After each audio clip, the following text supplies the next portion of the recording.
함께 우리 신앙을 고백하시겠습니다. 나는 전능하신 아버지 하나님 천지의 창조주를 믿습니다. 나는 그의 유일하신 아들 우리 주 예수 그리스도를 믿습니다. 그는 성령으로 잉태되어 동정녀 마리아에게서 나시고 본디오 빌라도에게 고난을 받아 십자가에 못 박혀 죽으시고 장사된 지 사흘 만에 죽은 자 가운데서 다시 살아나셨으며 하늘에 오르시어 전능하신 아버지 하나님 우편에 앉아 계시다가 거기로부터 살아있는 자와 죽은 자를 심판하러 오십니다. 나는 성령을 믿으며 거룩한 공교회와 성도의 교제와 죄를 용서받는 것과 몸의 부활과 영생을 믿습니다. 아멘. 찬송가 305장을 찬양하시겠습니다.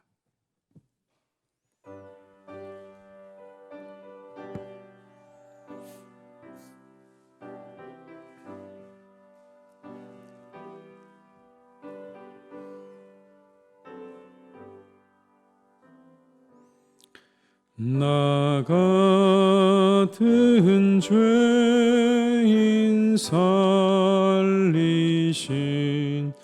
주 은혜 놀라워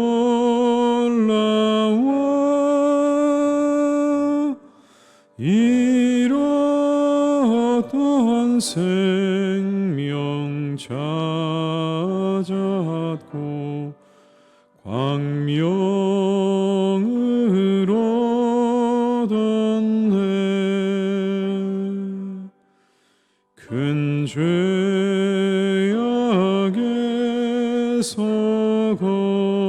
건지신 주 은혜 고마워.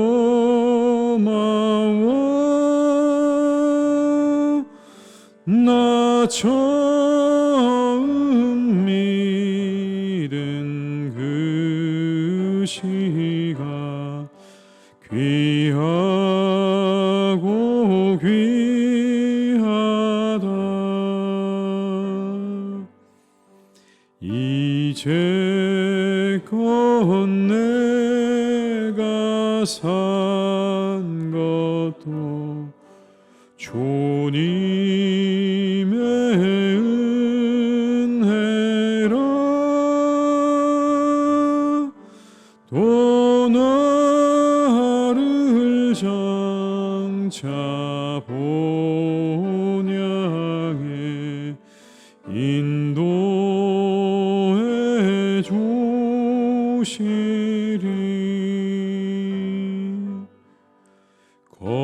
거기서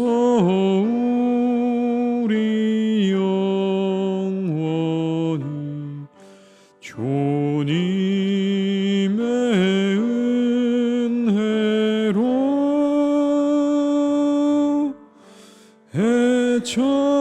해처럼 밝게 살면서 주 찬양하리라. 3절입니다. 이제껏 내가 산 것도 주님의 은혜라. 또 나를 장차 본향에 인도해 주시리.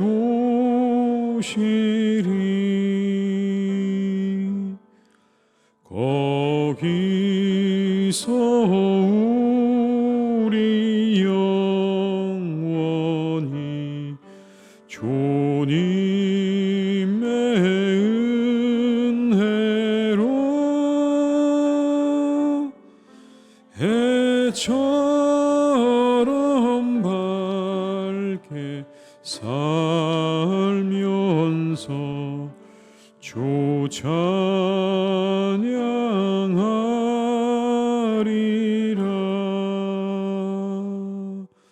아멘.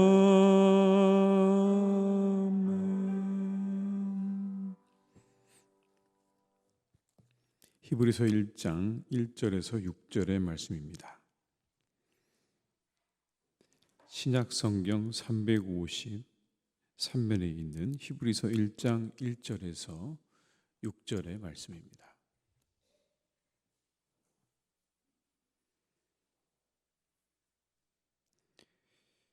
히브리서 1장 1절에서 6절의 말씀을 함께 봉독하시겠습니다.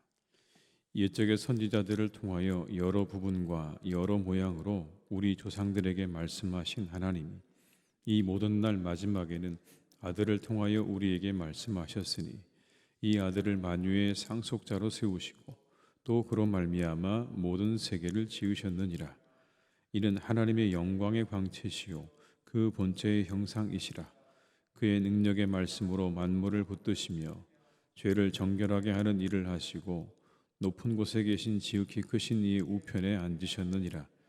그가 천사보다 훨씬 뛰어남은 그들보다 더욱 아름다운 이름을 기업으로 얻으심이니 하나님께서 어느 때 천사 중 누구에게 너는 내 아들이라 오늘 내가 너를 낳았다 하셨으며 또 다시 나는 그에게 아버지가 되고 그는 내게 아들이 되리라 하셨느냐. 또 그가 맏아들을 이끌어 세상에 다시 들어오게 하실 때에 하나님의 모든 천사들은 그에게 경배할지어다 말씀하시며. 아멘. 히브리서는 히브리인들에게 보내는 편지다, 그런 이야기죠. 당시 기독교인들도 박해를 많이 받았죠. 공공연하게 비방과 환난을 당하고 또 그리고 소유를 빼앗기기도 하고 감옥에 갇히기도 했습니다. 그러나 아직 죽는 사람은 없었습니다. 그들에게 곧 죽음의 위험이 닥칠 것을 히브리서 기자는 내다보는 거죠. 이제 곧 우리에게도 죽음의 위협들이 닥치겠구나. 그래서 히브리서 기자는 말합니다. 성도들이 죽기까지 믿어야 한다. 우리는 죽기까지 믿어야 한다. 라고 그렇게 이야기를 합니다. 히브리서는 그러니까 그들의 믿음을 견고하게 하기 위한 목적으로 쓰여진 그런 서신이죠. 이제 곧 닥치는 그런 환난과 여러 가지 어려움들을 앞두고 있는 교인들의 그 믿음을 견고하게 하기 위해 쓰여진 그런 서신입니다. 그 중에서도 유대인 기독교인들을 위한 그런 서신이다라고 우리가 더 볼 수도 있습니다. 왜냐하면 당대에 유대인들 기독교인들이 사실은 처음으로 예수님 믿었던 사람들 아닙니까? 그런데 그들보다 이방인 출신의 기독교인들이 훨씬 더 많아졌습니다. 그리고 어느 순간 이 숫자가 역전이 되면서 유대인 기독교인들의 숫자가 줄어들었고 일부 유대 기독교인들 가운데는 예수님에 대해서 잘 이해하지 못하는 사람들이 있다는 걸 알게 된 거죠. 예수님이 누구신가? 왜 우리가 예수를 믿어야 하는가에 대해서 잘 이해하지 못하는 사람들이 있었다는 겁니다. 그래서 히브리서 기자가 유대인 기독교인들에게 분명히 밝히고 있는 것 중에 하나가 예수님이 누구신가라는 겁니다. 그 예수님에 대한 믿음을 견고하게 하려고 이 히브리서가 쓰여진 겁니다. 그래서 우리가 여러분 함께 읽은 이 히브리서의 많은 내용이 무엇을 차지하고 있느냐 하면 예수님이 누구신가의 많은 부분을 차지하고 있는 것을 보게 됩니다. 소위 말하는 기독론, 예수님이 누구신가, 구약의 전통, 그리고 유대인들이 알고 믿고 있는 하나님의 그런 관점에서 예수님은 과연 누구인가라는 것에 대해서 분명하게 밝히고 있는 거죠. 오늘 함께 읽은 1장에서 예수님이 누구신가에 대해서 이렇게 말씀하고 있는데요. 먼저 하나님은 말씀하시는 하나님이시다, 이렇게 분명히 밝히면서 시작을 합니다. 1절의 말씀을 한번 같이 읽어보시겠습니다. 옛적의 선지자들을 통하여 여러 부분과 여러 모양으로 우리 조상들에게 말씀하신 하나님. 하나님이 누구십니까? 선지자들을 통해서 말씀하시는 분이다. 그 하나님께서 아들을 통해 말씀하셨다는 겁니다. 예수님을 통해서 말씀하셨다. 요한복음의 말씀처럼 말씀이 육신이 되어 우리 가운데 거하신다는 말씀처럼 예수님은 이 땅에 오셔서 하늘 아버지의 말씀을 전해주신 분이다라는 겁니다. 그런데 선지자들과 다른 게 하나 있죠. 예수님은 인류를 구원하시려는 하나님의 계획을 아주 구체적이고 완전하게 말씀하셨다는 점이 다릅니다. 이런 점에서 구약의 선지자들과 예언자들과는요, 비교할 수 없는 겁니다. 그들은 그것에 대해서 제대로 잘 알지 못했습니다. 그냥 어렴풋하게 이야기하고 있는 거지만 예수님은 하나님의 그 구원에 놀라운 계획을 아주 구체적이고 완전하게 드러내셨다, 말씀하셨다는 차원에서 다릅니다. 2절의 말씀을 한번 같이 읽어보시겠습니다. 이 모든 날 마지막에는 아들을 통하여 우리에게 말씀하셨으니 이 아들을 만유의 상속자로 세우시고 또 그로 말미암아 모든 세계를 지으셨느니라. 이 모든 날 마지막에 아들을 통해서 말씀하셨다. 이 아들은 만유의 상속자가 되시고 세계를 지으신 분이시다, 이렇게 말씀하지 않습니까? 아들이신 그리스도께서 하늘 아버지께 상속받은 권한은 다른 게 아니라 만물에 대한 완전한 통치권입니다. 여기 말씀하고 있는 만유의 상속자로 세우셨다는 말씀은 만유를 다스리는 통치권을 받았다는 그런 의미입니다. 빌립보서 2장 10절에서 11절의 말씀에 이렇게 말씀합니다. 하늘에 있는 자들과 땅에 있는 자들과 땅 아래에 있는 자들로 모든 무릎을 예수 이름에 꿇게 하시고 모든 입으로 예수 그리스도를 주라 시인하여 하나님 아버지께 영광을 돌리게 하셨느니라. 하늘에 있는 자들과 땅에 있는 자들과 땅 아래에 있는 모든 자들이 다 모든 무릎을 예수님의 이름에 꿇게 하셨다. 주라고 시인하게 하셨다. 그리고 영광을 돌리게 하셨다. 이게 상속권입니다. 세상의 모든 것들을 다스리는 그런 통치권을 하나님으로부터 받으셨다라는 그런 의미죠. 예수님이 누구시냐라고 물으면 그런 겁니다. 세상의 모든 것들을 통치할 수 있는 그 상속권을 하나님으로부터 받으신 분이시고 그리고 창조에 함께 동참하신 분이시다라는 겁니다. 이러한 이유를 밝히고 있는 이유는 그런 겁니다. 유대인들이 존경하는 구약의 선지자들, 그들과 예수님은 비교할 수 없다는 겁니다. 그들이 알고 믿고 있는 유대의 이 구약에 나오는 유명한 그런 신앙의 위인들과 하나님께서 택하셨던 사람들의 비교해서 예수님은요, 비교할 수 없다라는 겁니다. 그들이 가장 믿음의 조상으로 삼고 있는 아브라함, 그리고 모세, 대제사장 아론도 절대로 참여하지 못한 일이 있지 않습니까? 그들이 구약의 여러 가지 일들에 참여를 하긴 했지만 참여하지 못한 일은 창조의 사역입니다. 하나님의 창조 일에는 절대로 그가 관여한 바가 없습니다. 그들이 아무리 믿음을 가지고 있고 신앙의 위대한 인물이라고 해도 하나님의 창조 사역에 관여한 바가 없습니다. 하나님의 세상을 통치하는 통치권에는요, 단 하나도 관여한 바가 없습니다. 받은 바가 없는 거예요. 그런데 오늘 예수님께서는 그 모든 통치권을 받으셨고 창조의 사역에 동참하셨으니 너희들이 알고 있는 선지자들과 신앙의 위대한 인물들과 예수님은 비교할 수 없다는 이야기입니다. 그분은 비교할 수 없는 분이시다라고 말씀하는 거죠. 조금 더 나아가서 이렇게 말합니다. 예수님은 하나님의 영광의 광채시고 본체의 형상이시다. 그야말로 그냥 본체 그 자체이시다. 영광의 광채이시다.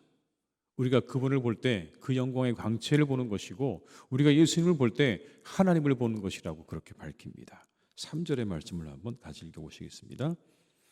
이는 하나님의 영광의 광채시요 그 본체의 형상이시라.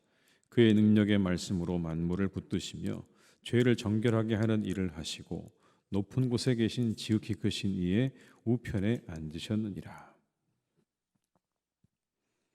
하나님의 영광의 광채, 본체 형상이라는 말의 의미는 이렇게 이해하면 좋을 것 같습니다. 마치 동전의 양각 형상이 찍어내는 그 양각 형상을 찍어내는 음각틀과 그 양각의 형상이 정확하게 일치하는 것처럼 하나님과 예수님은 일치하신다는 그런 의미입니다. 동전을 찍어내는 틀과 동전의 그 모습이 똑같은 것처럼 하나님과 예수님은 같은 분이다. 그 자체시다. 그리고 말씀하지 않습니까? 능력의 말씀으로 만물을 붙드시고 죄를 정결하게 하시고 하나님 보좌 우편에 앉으셨다. 여러분, 이 짧은 구절 안에 예수님에 대한 이야기가 다 담겨 있습니다. 하나님의 본체이시고 창조에 함께 동참하셨고, 그리고 이 땅에 오셔서 우리들의 죄를 정결하게 하시고 하나님 보좌의 우주 우편에 앉으셔서 모든 것들을 통치하시는 바로 그분이 예수님이시다라고 말씀하고 있는 겁니다. 그게 우리가 믿는 예수님인 거죠.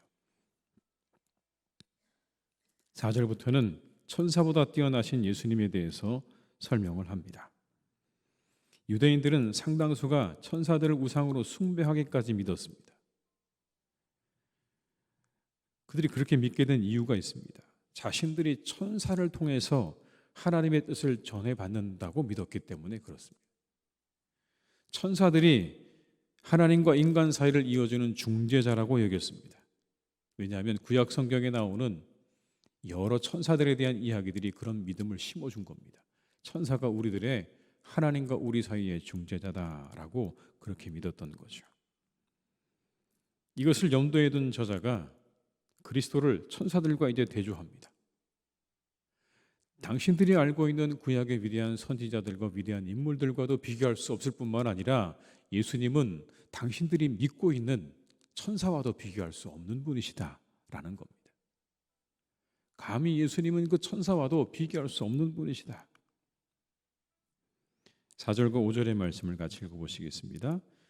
그가 천사보다 훨씬 뛰어남은 그들보다 더욱 아름다운 이름을 기업으로 얻으심이니 하나님께서 어느 때에 천사 중 누구에게 너는 내 아들이라 오늘 내가 너를 낳았다 하셨으며 또 다시 나는 그에게 아버지가 되고 그는 내게 아들이 되리라 하셨느냐. 어떤 천사에게 하나님께서 너는 내 아들이라고 얘기한 적이 있느냐? 나는 그에게 아버지가 되고 그는 내게 아들이 되리라 말씀하신 적이 있느냐? 구약에 찾아보라. 어떤 천사에게 이런 말씀을 하신 적이 있는가? 없다는 겁니다. 오직 예수님에게만 하신 말씀이라는 거죠. 뿐만 아니라 6절에 보면 이렇게 말씀합니다. 또 그가 맏아들을 이끌어 세상에 다시 들어오게 하실 때에 하나님의 모든 천사들은 그에게 경배할지어다 말씀하시며, 다시 예수님께서 이 땅에 오실 때 모든 천사들이 그에게 경배하게 될 것이다 라고 기록하고 있지 않느냐. 감히 예수님과 천사도 비교할 수 있는 대상이 아니라는 겁니다. 모든 것 위에 뛰어나신 예수님이야말로, 모든 사람들과 모든 천사들 위에 뛰어나신 예수님이야말로 오직 우리의 구원자가 되시고 믿음의 대상이 된다라는 그런 의미가 되는 겁니다. 그 어떤 다른 것도 믿음의 대상이 될 수 없다는 겁니다. 신앙의 위대한 인물도 믿음의 대상이 될 수 없고 천사들도 믿음의 대상이 될 수가 없습니다. 흔히 세상의 사람들이 말하는 성인들도 믿음의 대상은 아닙니다. 그저 믿음의 위대한 길을 걸어간 사람들일 뿐이지 그들은 믿음의 대상이 아닙니다. 다만 오직 예수 그리스도만 우리의 유일한 믿음의 주가 되시고 대상이 되신다는 걸 분명하게 하고 있는 것이죠. 그 예수님을 믿고 높이는 삶이야말로 날마다 우리의 삶 가운데 일어나야 하는 일들이다 라는 겁니다. 여러분, 다른 그 어떤 것도 우리의 믿음의 대상이 될 수 없다는 것을 분명히 우리가 해야 합니다. 어떤 위대한 인물도, 신앙의 인물도, 그리고 천사도, 그리고 누군가 다른 사람들이 숭배하고 있는 성인들도 우리의 믿음의 대상은 아닙니다. 다만 믿음의 본보기일 뿐인 것이죠. 우리 유일한 믿음의 대상이 되시는 예수님을 우리가 잘 믿고 높이는 그런 하루가 되시기를 주님의 이름으로 축원합니다. 기도하시겠습니다.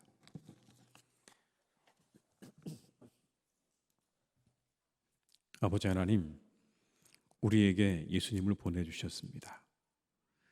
예수님을 보내주셔서 우리에게 말씀해 주셨습니다.